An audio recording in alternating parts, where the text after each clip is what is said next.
Owia Kaseɛ Kaseboy utie free hanimo a esanso enam precise 105.9 FM so ewo Kumasi amansa nyina etie bi ewo so Owia TV ewo Facebook ena Owia TV YouTube o hwe yen ewo so sa enso ena Owia TV official eno eye TikTok a wo hwe yen ewo so ebi nemum ensem ne afoforo bi na do so po ya kyekere adi akoto www.owiatvonline.com eso okwa benya bi akenkan ensem no de dimu akotene anwumrei ebi enie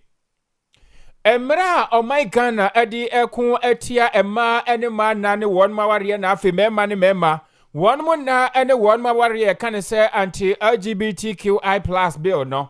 o mayi emra sebedwa fi acha mehene de atudwa se one beshen wa yehu adwuma ansa na mrahye fie akwa homegiem Osofo shot entene ne ho sam so attorney general Dr. Dominic Ayine ede ababa tudwa se ewo mu court of appeal adane ma mesede na atamakro asenie ne de nanso so okoso awogidie mapa ewo de di kan ba yenem Constitutional Review Committee wonu mu koye wonhwehwemu na ba ko a na wo mu ne se Ghana fo adwenkyeremu na wo mu kasa be yanka mampanyin fie dodo ode tena adwaso no enka yempagye mfanko mfie num na eno ena sei wonu mo agye atomu a enam somo wo kyerɛ sɛ wo mo nso a mo pɛsɛ okɔpere sɛ obedi mampanyin finhye aduasa num ena enei wonu mo de akogina na yenim sɛ prepare ya de amamra no ema ho kwan sɛ wo pɛsɛ wo yɛ adwuma ewa aban mu edema wo man no a wo bekuta dual citizenship na so ntumi nya Ghana ni ensan enya mahodo so ni bia ye kase panyifo kyese sa amra no na recommendations ahodo a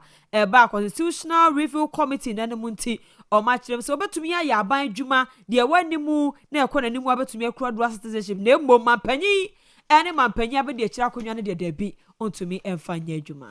na Constitutional Review Committee won mu hwehwemu mu no ba ko a wonum ede ahyemu ayese be ya ebra ede to aba December bosumi nim yenyi emframa November na eno nso empanyimfo kyerese ensusue papa ensusue ba ko nso omokobobo ho ayese mampanyi bia ene woto a wogye ene akatua atinwa na malawanse bia wogye bia ewo so hwe na wotuato ewo so NPP amanyoko no maka ede akira ban otie adwaso se won mo nkofo a na kane wo mu aban mu ene wo mu gina asɛmdi bia se akoba ne sese de nam tamaklo ya jane dia ene won mo nso nkofo ne nya won na asa de nam tamaklo awura yi asɛm ya court of appeal akoda no ye kasa de wo se ye free won kwai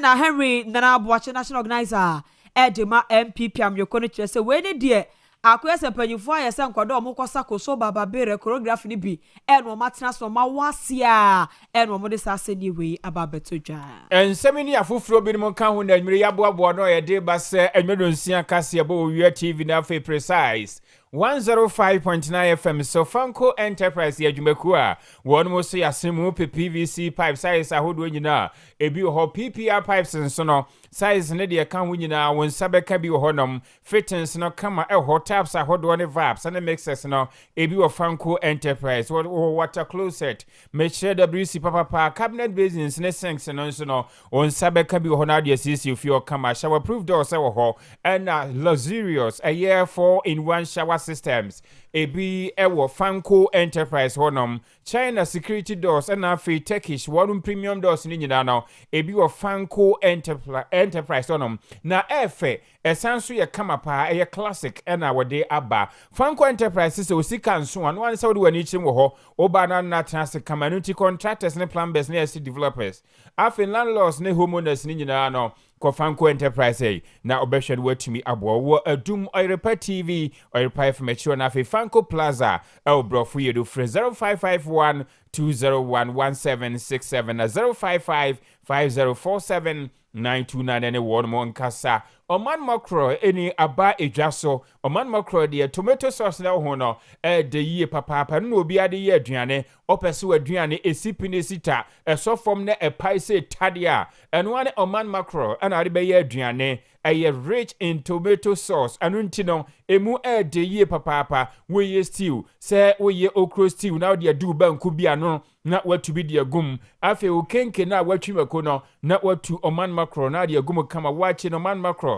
ana ade be ne shito no fufuo enkwan na wo ye light soup no kanea nkwan na watu ebi edi agumu kama afi si watwi makobi di bedu apesie ay oman makro na ana adi begum amane de kama na se upe bia wonum a eye restaurants ahodo chop bars caterers afi efie mu food vendors ni nyina babia bekobi atonton niema wose ope oman makro ano ana manse nyina edi ho adanse ya frɛ 02427263790551205063 oman makro di nyame ehra so enono anwumre ya kenkanfo a moti ye ne ayemme nana kwame achiman opambo ena ajwa nyako abronoma afei kaseboni nchiremu enie Emrashibedwafie achamen right honorable speaker Aban Kings for Smana Babin ana wade anobansam akọ ediama oman omamuni nyina panyina wono ana da musumi ano mekire national chief imam se saa emra bi a ehun chinwahyew edaso a sensan emrashibedwafo ana for my Ghana fo ko mu a brofo kasebe kan se human sexual right and family values bill no aye twani chiafen se anti LGBTQI+ bill a eye emra o my Ghana ene ewiase amansamu ade bi a asori a sabe be ma sori o se ne yonko be ma no ope oba sori o se ne yonko ba no ope enti enyama wono ngware yemfa nsoso o my Ghana mu no sa mra no ana wo kyesem rahwebedwafo wono behwe na watumi aye ho adwuma ansana wono akọ ahomegye mu na emrahwebedwafie achiamehene edisansem tudwa na wo kyerese omugusu a anbaba yedi ekoso de niema bi a ewo se wono mutumi sachire mu ewo saa emran ho no wono behwe na watumi aye esansem prempre ba bi ejira na akoba ne se niema bi wo ho a entwe ye wumanu ntina ama emrano aka enzinsemu anunti Obo National Chief Imam anoba se emrahwebedwafo ansana wono nkwa ahomegye mu no na saa emra ye ka ho asomahwe atumi aye ho adwuma sanse se ye ba o my Ghana mu a enya de se sebe saa niema no yesoso so kra ensem bi a odi tudwa enie pledge I gave to you concerning the bill would definitely come to reality. The bill was passed by Parliament. The way it was done, I wasn't happy. You would have heard me come out to talk about it. This is a bill that should rather bring us more together. There should not be at the end some disagreements. It's a bill that is sponsored by all of us through your wisdom. But at the end of it, there was disagreement on the floor between majority and minority. This is not a bill for majority and minority. This is a bill for all of us. I wasn't happy. I've gone through it and I'm not happy with the sentencing regime, the sanctions, because I think it did not truly reflect what you conveyed to me as my fathers. That's why I called to be reintroduced at the end so that we just tweak and refine those clauses. There are only 3 to make it better. I have told His Excellency the President he is in total agreement with me. And so the bill is now going through that stage again. Our intention is to finish it before we go on the recess at this meeting. We are likely to do so even by tomorrow. At the end of it all, so that you really trust your parliament, your members that you've elected to represent you, that they are doing what you want them to do. There's no politics in it at all. Anybody trying to take political advantage, just disregard that. Both Muslims and Christians agree, even the non-believers, that this one, if we don't pass it, then we are acting against the decree of God Himself. Ashwejafie achamen right honorable speaker Aban Kings for Smana Babin. Enimuse enedai na court of appeal ekwa asetira ne nyina na eye mame eye Sedina Tamaklo kane na mami wo yesi wo de ma microfinance small loan center Maslog achre center so man ye de bono ene sabra na wo yesi wo no wakosi financial loss to the state nurse wonam na dwuma ye so am man no aboka na eno enye asebito nam so am Accra High Court to ebe yesa dwumbo so me de to so enkro no afimu a ena Accra High Court to ehye yese dwuma no akoye ene se de osi ye anam ne nsa so ma man no hwiri sika bebre no ene ye wonkotwere mu fihia du achre se June 9th no ene ne okofiri eye na asam na se ana se June 24th mom ene okopie mu ewo Ensawem security female prisons ya ofiri ase a na kyese nkamfie du no oko na wakwakotwa ewo ensawam ene court of appeal no ekwa asetira na stress ya ba beto dwa kyese court of appeal no akwadane sa asendie no a ye high court akrade no ekodi ya na kama mi ekwakodamo efiedu no a kyerɛ sɛ nsɛm a wɔde bɔɔ no kwadu a wɔde bɔɔ no nyinaa na ensuo enim a wɔka ne wa prosecution ne ka ne wa a wanya danse bi e bɔ bibia amfa engina so na asɛmi nam so ama attorney general ene osafo no ehwa atentene ne ho nsɛm so Dr. Dominic Ayine enso ababonte abekyɛ sɛ we court no ka ne fenchem o ka ne pepepa danse ahodo ohia no ogina so ede ye yenti justice no ba ne dai die emu da hɔ a eni kwan so bia enwinwi wo ho. This morning, the Court of Appeal issued a decision unanimously acquitting and discharging Sedina Atienu Tamakulu, who was convicted of various offenses in absentia because, she was standing trial, and in the course of the trial, she sought permission to travel abroad for medical reasons, and then remain in the United States for the rest of the trial. The trial court convicted her of the offenses charged, and then an appeal was filed by her lawyers in May 2024. I want this to be made abundantly clear that it was my predecessor who filed the appeal. However, coming into office, I reviewed what was filed, and I directed the Director of Public Prosecutions to file opposing the appeal, because we believe that the High Court judgment had merit. Now, with this judgment, I've also directed the Director of Public Prosecutions to file a notice of appeal and apply for stay of execution,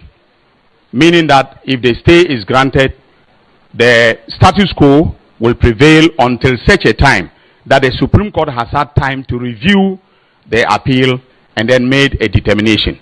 So that is all that I can say for now. I have a soft copy of the judgment. I'm yet to peruse it and then come to a firm conclusion as to what will be our grounds of appeal. But I want to emphasize that I believe that the judgment of the High Court had merit, and that the United States District Court that extradited her to Ghana had a basis for making a determination that she was the proper subject for extradition. And that is all that I will say for now. Kakrotenga ayene ni etene kano wono na yeso afo shot entene no sam so ewo ye man matani general na etene kana chese asenie no a ene ba ye ewo court of appeal no o chese kane edie no wo mo egusua ekura mu ase de akra high court ekoka ne nyina no ne wo nsu a ne magina mu a ombekwaso adie chi na sesi adie de omo baba ya ene se wa director for public prosecutions DPP say ne won hwe ne ne stay of execution no won tro bi Franco Supreme Court no omokoye ho appeal ho na de befiri maba no eno so ye de baba ba betudwa. NDC amanyuko betina adwaso obo abejoko bi din se won muntingu monten so nkobisa Ghana fo na afa empanyimfo na yenhwe se oman ne mra no emu bi wo ho abo se ye nsakire wo mu a yato din se Constitutional Review Committee na committee amampanyi John Dramani Mahama etiye no won mpense mu a won mo ye no e won fimpi no ene adionunum December bosome de toso adionum no ena won mo bon nsem ni nyina chi a Professor H. Kwesi Prempa na wada sa Constitutional Review Committee no won mo ano no ko kyerɛkyerɛ nsɛm de kyerɛ mampanyi na ebre asose mampanyi so won mo krata wo so wode to so a ye ka ne se white paper no wo mu hwɛ na wode ho nsɛm batu bedwasere de na sa white paper na won mo de aba monten so no ɛna aban lawyer panyi na wo sanso ye soafo a wono ne hwɛ atemuo ensɛm so Dr. Dominic Akrotenga Ayine waba be kyerɛkyerɛ aniema ni bi mu a de ode atudwa ewo mu ne se Constitutional Review Committee a won mo ti ye mpense mu a won mo koyeye adwenkyerɛ bi a won de ba ya brofo kase kan se recommendation no ebi ayese sa wo hwɛ mampanyi di bi a ewo sesi an Ghana mra no kyerɛ se obi betena so a emfie num wetwa wi a ne asanso akoto aba na wasanso abetwa emfie 9 na emom na nsakyerɛ mo de aba ne se ene die na ejina ho eye emfie 9 no omumfa nko emfie num ne santene se omo kyerɛ se sa wo hwɛ afia edikan a obi di betena adwa so ewo ni mfie 9 ni mu a bahwe odi yi asoafo transitional period ebia wo bibi opese wo ye ebra kra nso emfie nan no enuru no na kyese wontumi nya ne hihye no mu fa kase kra wontumi nya hwe enti ko mfie no mu di a nipa no betimi anya bre na wode aye ne niema bi opese woye afei wose eno nso na nkyɛn emfie dodo anka obi edi a wode kopre mampanyina ne gya emfinhia aduanan 40 years no eno nso won mo kyerɛ sɛ wonhwan so na emra mfinhia aduasanum na nkyerɛkyerɛ mu bi a wode tu dwa efa ye no ho enie accepted a recommendation to extend the term of office of the president from 4 years to 5 years, with the term of parliament extended to correspond with this. Our thinking is practical. Under the current 4-year cycle, the early months of every administration are consumed by transition matters, and the final year is largely consumed by elections. A 5-year term provides a more realistic time frame for the formulation, implementation, and assessment of government policy. The committee recommended that the minimum age of eligibility for election as president be reduced from 40 years, currently in the constitution, to 30 years. The government has accepted this recommendation in principle, subject to one modification. The minimum age will be 35 years, not 30 years. And of course, the details of this will be fashioned out by the Constitutional Review Implementation Committee. The current threshold of 40 years excludes qualified citizens from seeking the highest office on the basis of an arbitrary age limit. 35 is consistent with a trend in modern democratic constitutions towards greater inclusivity of the youth, whilst ensuring that a candidate for the highest office has attained a measure of maturity and experience to handle that office.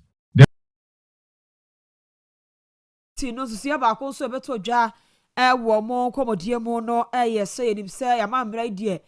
prepare de na ko bi ya wo ne Ghana ha no ye Ghana ni ba na ne wo san ekota abrochie no sa konya abrochie nkrata no san so ekoye kuro fufuro bi so ni anes wa benya dual citizenship no nipa no ontumi ema me pridi brekesie bia wo ye ma mutitiriw ene mrahye bedwafie akonwa no ne said the Constitutional Review Committee wo mo ekotena so mo didi nkomo no ezusue bia ba ya fa asasam hu ene se nipa bia ya wo ne Ghana ha no ye Ghana ni na wasa konya ma hodo fufuro so nkrata kire so ye honi a wano de ofiri ha ofiri nkuro mienu aman mienu so no saa onipa no ye betumi agya no ama no etumi akopre eye mrahye bedwafie akonwa no enye no nko a nipa no betumi akopre Chief Justice ye betumi afa no betumi mrahye bedwama chiamehene na afesu atumi so ye chairperson de ama Electoral Commission na de want to be nye so obeye mampanyi ene afi mampanyi abedi akire saa mienu ipe na so bi ekuta ama mienu krata want to be efa ndi jumano na Dr. Dominic Akrotenga ayene on side nchiremu yi emaye.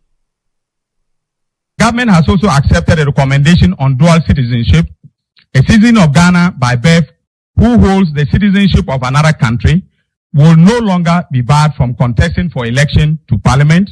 only on account of his or her dual citizenship and will not be required to renounce the other citizenship. The current disqualification sits uneasily with our engagement with the diaspora and with the realities of modern citizenship. In line with this proposal, it is also the case that multiple citizenship will no longer disqualify a person from becoming from holding certain, offices, except that of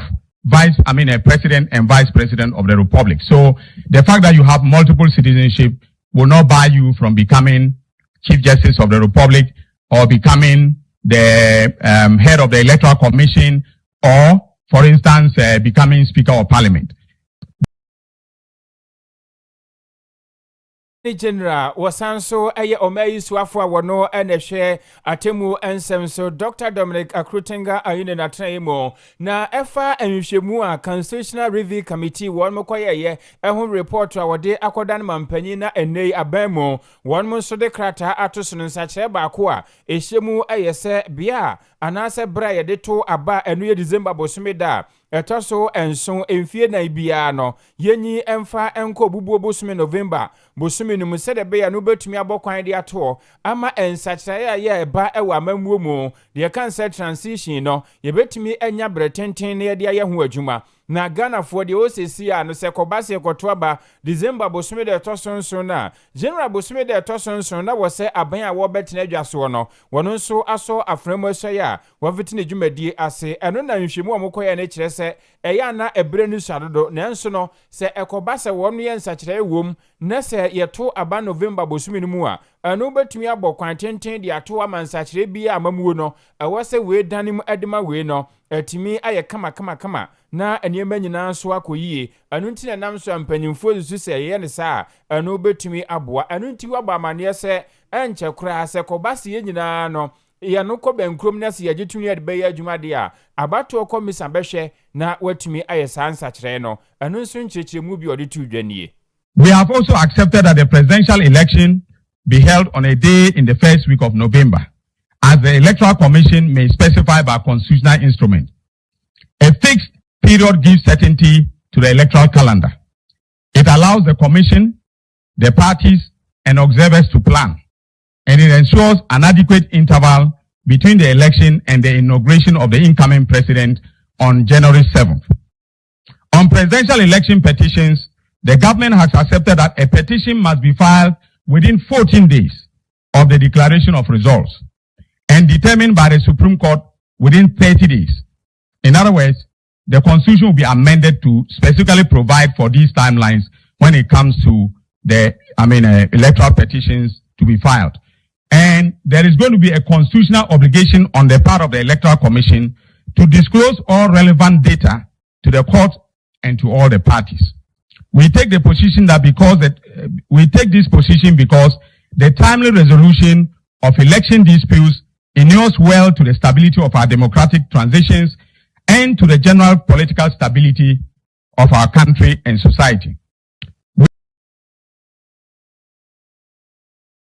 Constitutional Review Committee no report no ewo mo bie na susu abako a eno so esan eba ye ene se mampanyi atena ye no ene akatua bia na asa akatua chinwa na the first allowance bia befa mampanyi no bia ene ebredu se o se ehwe ne yeteto kakra ene efri so se de be o man chichire ye no ye timamufo ye tuatu atore kakra no na mampanyi atena de na katua ene chinwa na no so atua so to na atumi abo de wo so ye ne kakra na tumi aboa matasnet no enso atumi akonka Dr. Akrotenga ayene ena wosa kire semwe mu wosa de tudwa sade baako a ene mampanyi atena ene anye antomuo eyese yakwa akoteto ewo mampanyi kwa homigye ma ne pension ene afa ne retirement gratuity no ende wanti ase se yankonkote ehoto emfa efro na sabu so mi akatua bia ene akatua chinwa na allowance bia de mampanyi agye atomu no ebeteto ede efri so of the Electoral Commission to disclose all relevant data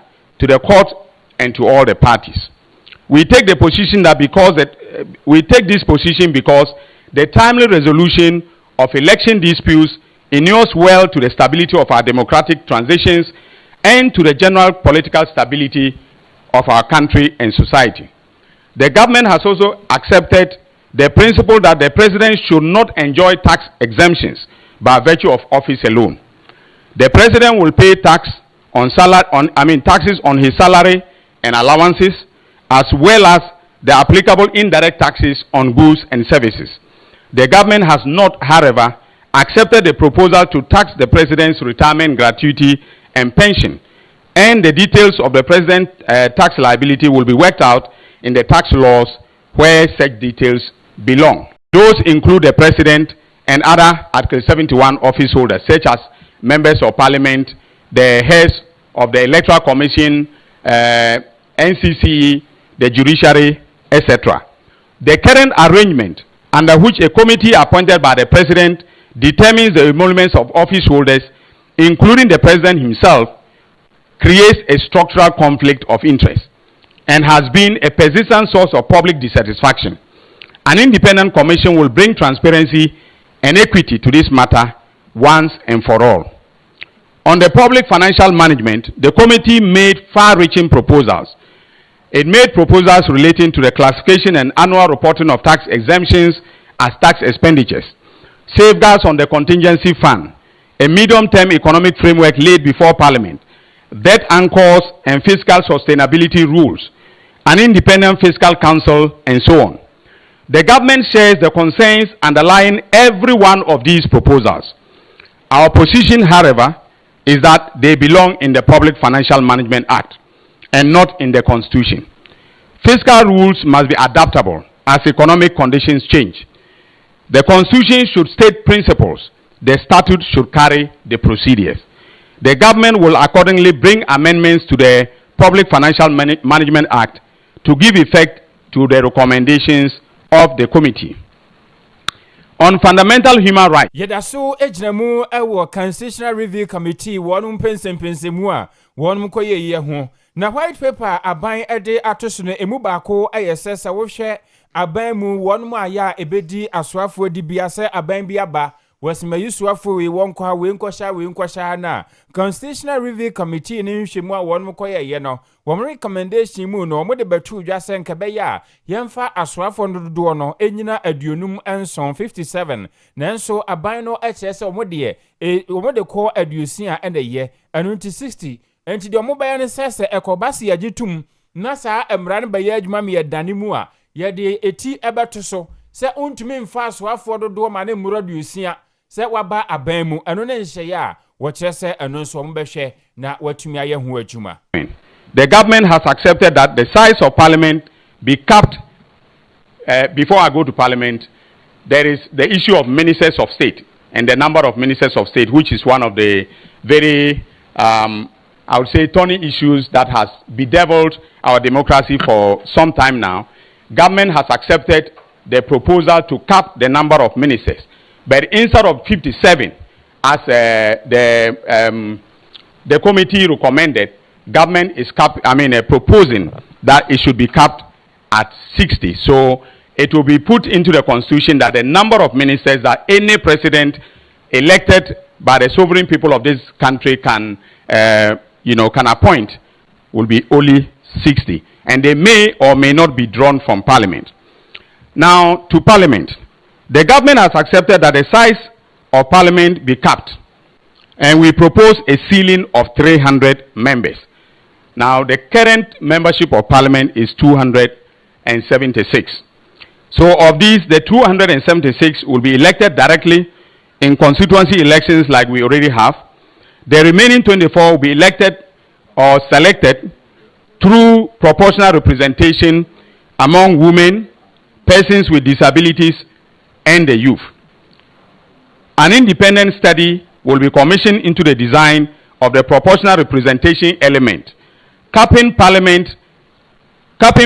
saves costs, and the reserved element opens the door of our legislature wider to those our politics has historically. Na yakosa from one national organizer the Miami Piamanyoko no Henry na Abuache na B na wono so abekasa the Afa Court of Appeal ne aseni no diaba the Afa kanisi we the mama stock ma message na tamaklo. As a high court no shese konko demo efiedu so am man no aboka ne apusko kire so mo ko hwemu no ene nkrata prosecution na de ko ye no na ye nkrata wi ensuo bi enyinam asem bi animu anu nti e wo se tumi gina so ye kasa de ma me said na tamaklo o mo kire so o magya no sansam no na Harry na naboache e kire so won do to ye na anya no mo hu se de ne apusko de aseni ne ba ye na anya no ma firi se maami se kwan fa so di free US be pie Ghana and way and as I say no one quiet, do kuma no boy ansa na ba mu panyimu a and baba ka say oh waba o konsan wa mako francia o share the sentence no say o se sa ne ma no se de na esi hye ba na esi kwosoro nyina no I say ne aso nkoda ye kwakosa choreography ko so baba bere ko si baba bere ko esi pagya sa ha fa sa we ha chimu na no hwe ha ya hye so wo yensa sa na no se aye Uha ade ni din ase ya hyehye adwuma no de ato se de sade na tamaklo na asem no ebekwa kwa wia ne se ebegya no to ndo se nne no kwote de appeal court aye hu anya ne wanwa onim se ya na ebeye. This was expected. This is a well choreographed antics by the NDC to free Sadinam Tamaklo, and they have given the signs right from the beginning. From the time they put in their application for the extradition, even the government got out to us that she is President Ghana, it took the authority in the state to announce to us that Senator now has been excluded Ghana and started raising something. The minority whereabouts, and we were told that they are now certain that taking of medical attention. The Attorney General then put in a very weak, very relaxed defense at the court. What do you expect that when the Attorney General assumes this push trend of I don't care and put in a very weak and a relaxed. On a national organizer, the MP Piamyoko no de Henry Nana Boachi. Abino HSA wɔ foaso sɛ Supreme Court akɔ asetena na ensɛm bi ɛbɛtɔ wɔn mu anim ɛfa amanyoku ahodo a wɔn wɔ man Ghana mu sɛ ɛbrɛ so sɛ wɔn mu kɔto aba ɛde ayi wɔn mu a ɛbɛkɔ akɔpem rɛhye dwafi akonnwa ɛna afi mampanyin de bia na wɔn wɔ nkɔfukuo bi ɛwɔ mu abrɔfo kasɛm yɛ front sɛ delegates wɔn na kɔto aba man yeye na no ɛna Supreme Court na asetena mu mpanyinfo bi a wɔn mu de ensɛm no kɔdan wɔn mu ɛyɛ Professor Kwabena Frempɔ Boateng nom ɛne wɔn mu ɛkɛka ho bie ɛde kɔto court no anim sɛ saa nhyɛ ne bɛyɛ a anka court no enyi emfa emfiri wɔn mu sɛ de bɛyɛ a amanyokuo ba bia wɔgyina yie wɔ amanyokuo no mu deɛ ɛbrɛ so sɛ amanyokuo no kɔto aba deɛ yiwɔ bi a ɔbɛpere sɛ franka akurafoɔ anaasɛ obi a wɔn nso ɛbɛgyina mu akɔmra ahyɛ dwafi a anka wɔn betumi ato saa aba ne bie na no na court no kwagye tu mu a ɛnam so ama Dr. Dominic Ayine, Attorney General, was Sansia Swafua, was share or Maya Temun Samuso, Adia Tujasa no Quasim Nabanan so for science and so pa. Na Constitutional Review Commission, Wamun Shemua Wamokoya no Crano, Wamunso Adishemu be se ebeya, and Kayamo Abedokobia Sabedokuno, one babesi abato commission them, Wamujuma Mbeya Nina Ayese, Ghana Hamanyoku Ahodono, and Wadi Ebedi Wajuma Diechi, and Tisa Ekuno. And Quebec Political Parties Regulatory Commission. Enti amanyoku ahodo no womamba tuo ade ayo sa ekuo na behwe omusika asem no bibia so se enema toto kama Dr. Dominic Ayine anunsu nchemu odima ayini. On political parties, the committee recommended an amendment to Article 55 to require every registered political party to afford its members in good standing equal voting rights in the selection of its parliamentary and presidential candidates. The government has accepted this recommendation. Just yesterday, as you recall, the Supreme Court, in the case of Professor Frempong Boateng and others versus MPP, NDC and others, held that all registered members of political parties should be allowed to take part in their internal elections to select the presidential candidate as well as the parliamentary candidates. And therefore, on this question, the committee, government, and the Supreme Court now speak with one voice.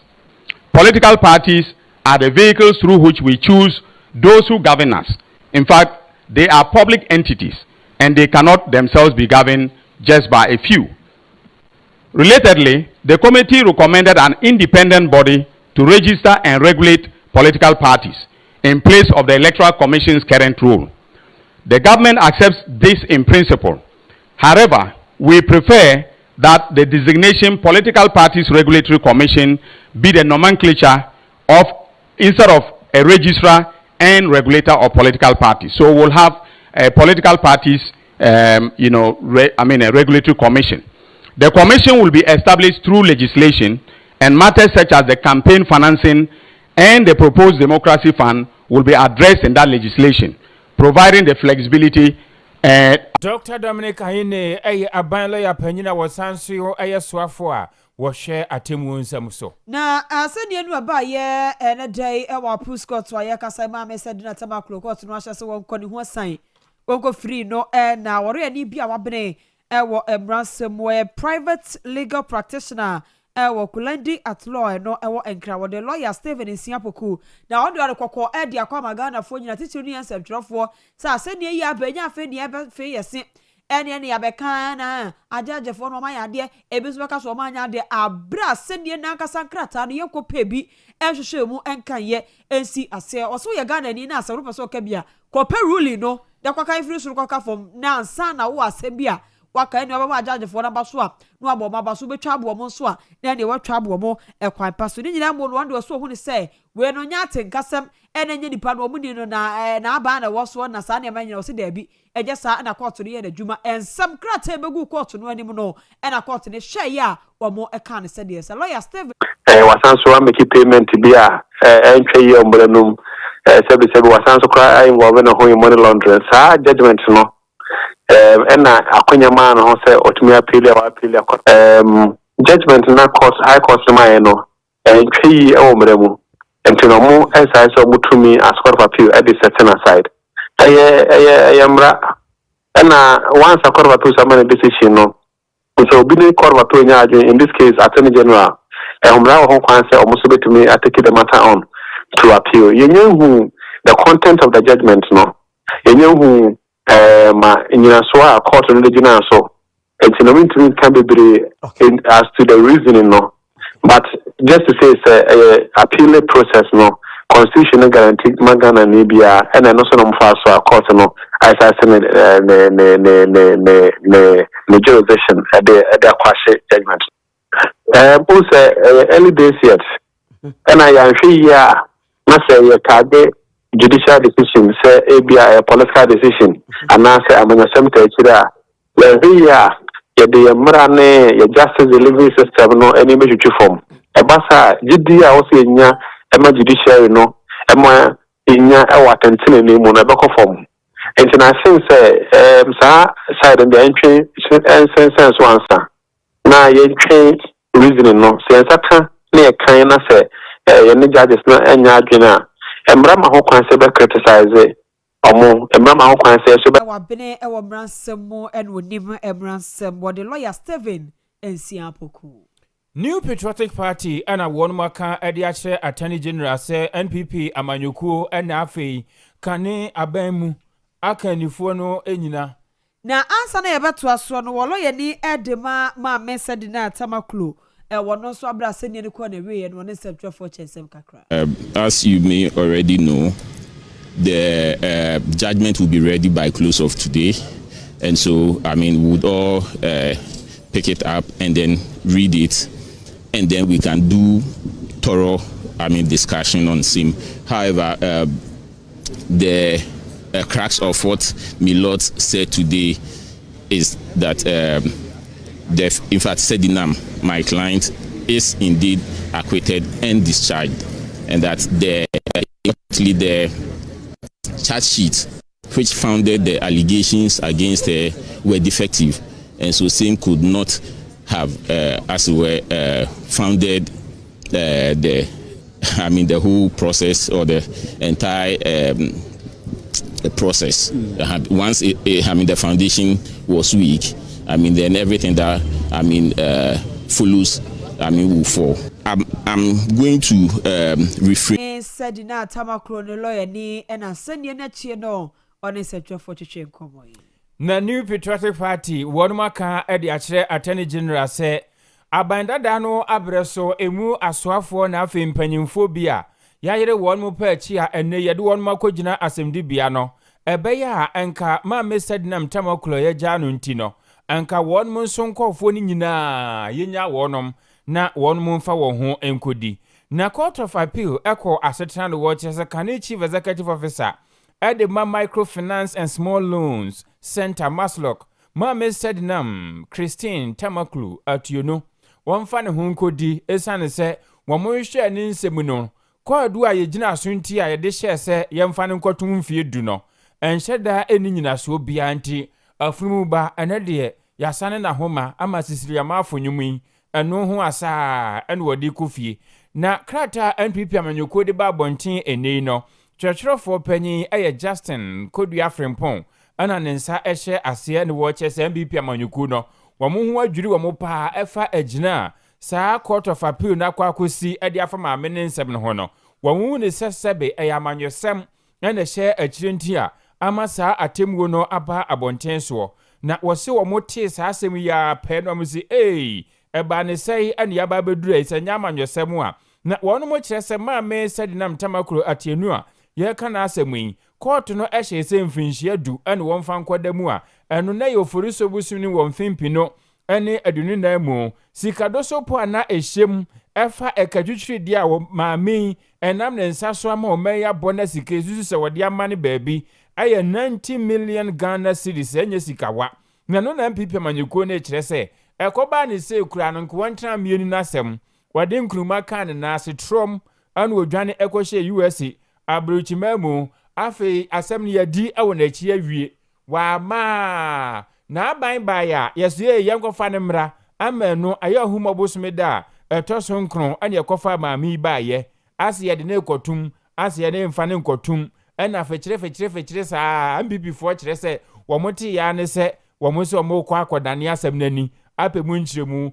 a yanto anka nkɔsoro anso yakodi asɛm ya wie ade ya maame ne hu so abrɔbɛ wɔn fa ne ho nkodi na no na MPP amanyuko ne kyerɛ sɛ adansie we nyinaa chi de court bɛka ne sɛ maame yafunu ba yɛnsan na homa no mfa ne ho nkodi ane de yɛma obia no yɛmfa nye obia nso pɛpɛɛpɛ sɛ NDC amanyuko atie adwa so ayɛ sei na ɔmo na amanyɔsɛm kwan so agyae wo bi te sɛ di a ane na wo mo nso MPP amanyuko ni ma bi a ene yɛyere wɔno pɛ akyi bi kura hɔ asɛbe kɔɔdo no mo nhyɛ da hu so no wo mo nso nkɔɔfo no yɛnya wɔnom wei ɛyɛ nsɛm bi atwɛtwerɛfoɔ panyin JFK ne nsa hyase a NPP amanyuko no ɛde abatudwa yenim sɛ Supreme Court so enso akɔ asetena na ne nyinaa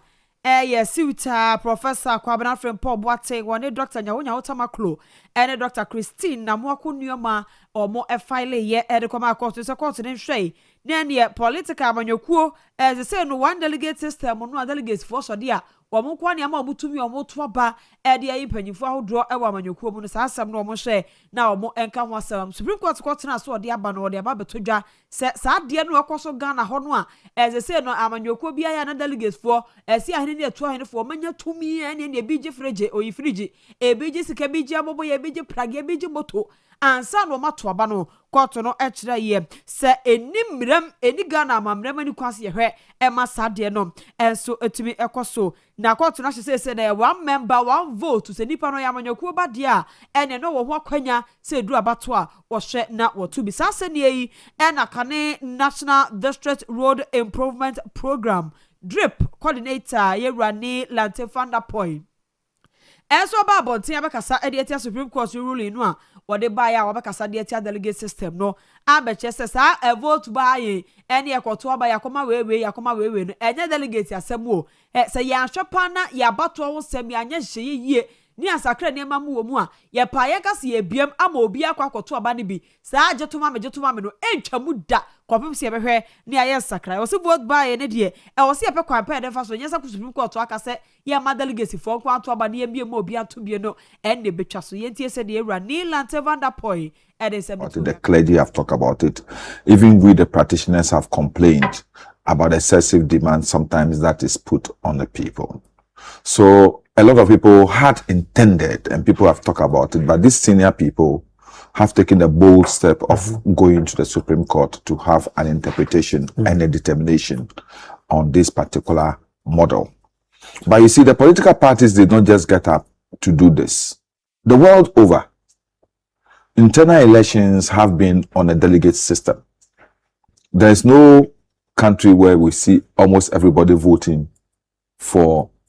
party internal elections. It's always been the delegate system. It is not a bad idea. The delegate system is not bad, but it's the way some people have soiled it with the unbridled corruption of delegates. I've seen it across various divides, and people have complained about it. You remember the legendary Toyota Ace issue, when one party chairman promised every constituency a Toyota Ace. So that has been a concern. It has moved to fridges, television sets, you know. Shasian kakranka to Jeffaka said, "Your Twitter hates in your shabo, Freddy Jina de ma, dear man, dear master, dear, near my year, dear, got to be council and here. Now, dear Naka said to me and to us a can drip coordinator, you're Neil and Vanderpoy, any attaining K. As a Baba Jama, when no more. As a more Bunekutia, Alhaji, Papa Jama. When they chat TV. On no quality fridge, people chabo boyena, Baba Jama, and a whole morning for proto crank for the man amodiamo. Or because you 2 million, or the cut off one, you bony. O say Baba. I was there to us.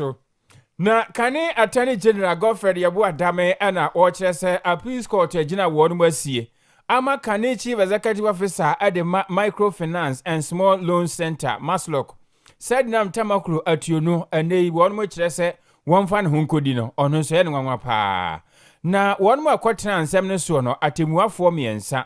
Justice Emmanuel Ankama, Emmanuel Senior Amedehe. And after Samuel Oben Diawu, one any atimwa for me and sa, Court of Appeal, no more than 7 so much as a Finchia do a Casama said Nam Tamakulum Fan Cotum, Esan says Sikabia Fan and Sasseno, Mamma would do home T. Yajano. Na ano and a gopher damage as a Omodi Assembly copy or High Court one. And Krata Samnia dance beer. Na Edisa Fatasa was a one with the co. Emma Mameno Yadi Canasemono, or more the coma ye kind. And a quarter to titina ni, etna semne so, share same fins yadu, young fanning cotton. Ti any one pa say, at him one for me and saying, et me a quarter semne soa, one more HSA in Indian 20, ya jama meno, not Ninsen Bini. A comment from the Attorney General.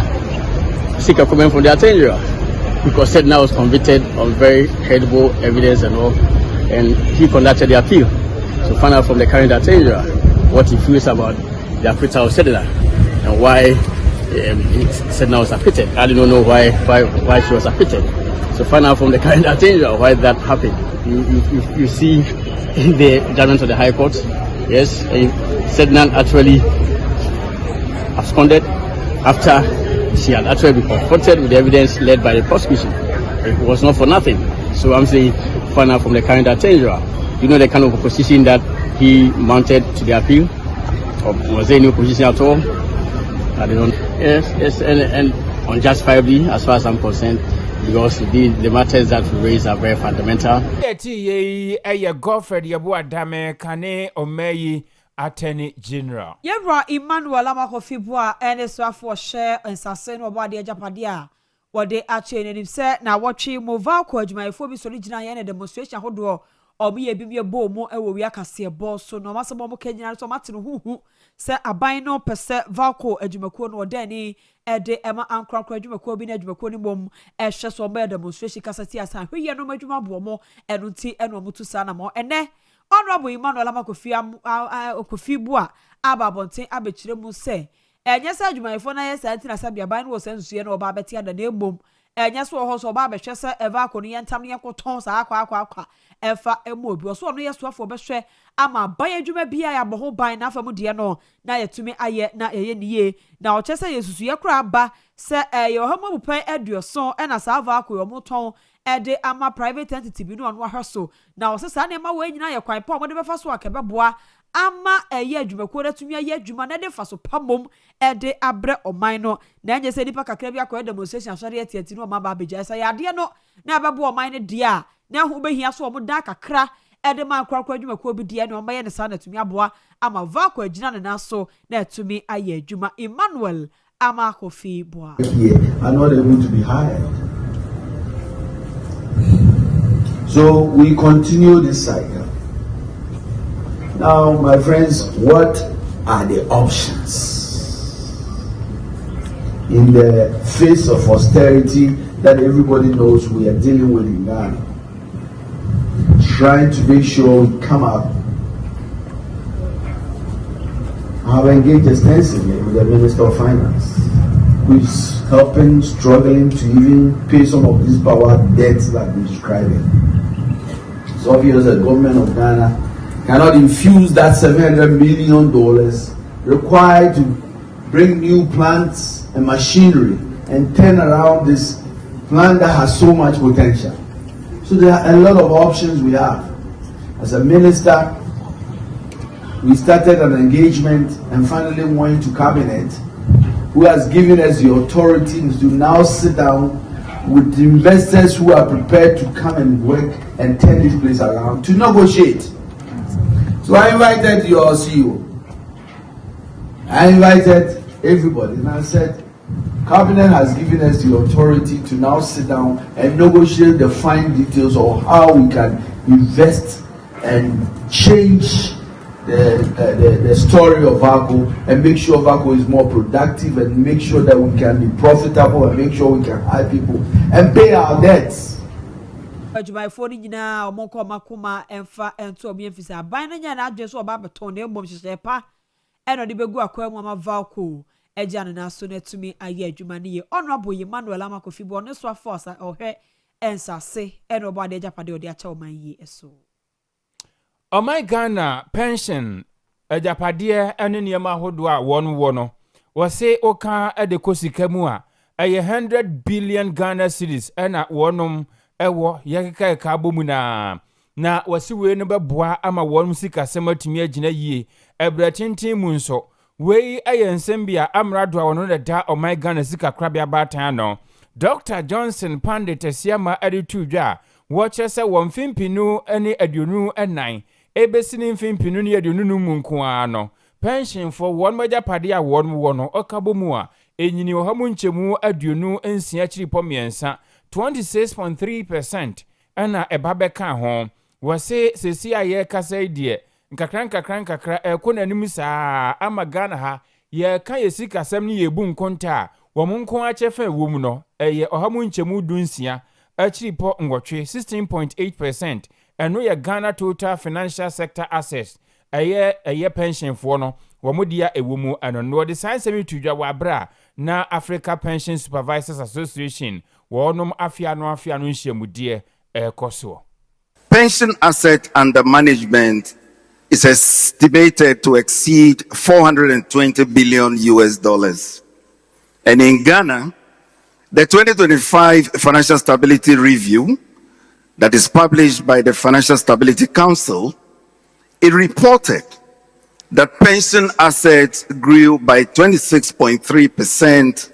in 1 year, from 86.23 billion cedis in 2024 to a little over 100 billion in 2025.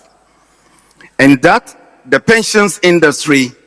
accounted for 16.8% of Ghana's financial sector assets. At that scale, pensions are not peripheral to the financial system. They are one of its major pools of long-term. Wei amrado awda ɔman Ghana sika krabea baatan no ano Dr. Johnson Pandit Asiama.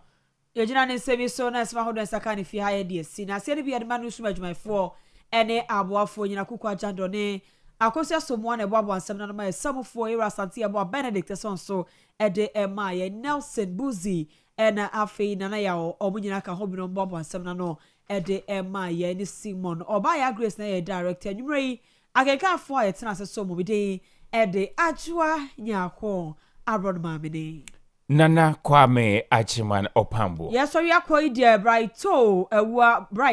brighto, and a sports crew in eba betnas no do Owia sports no out house. You have any free her, Coswana man in the home of Abesomo.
Thank you.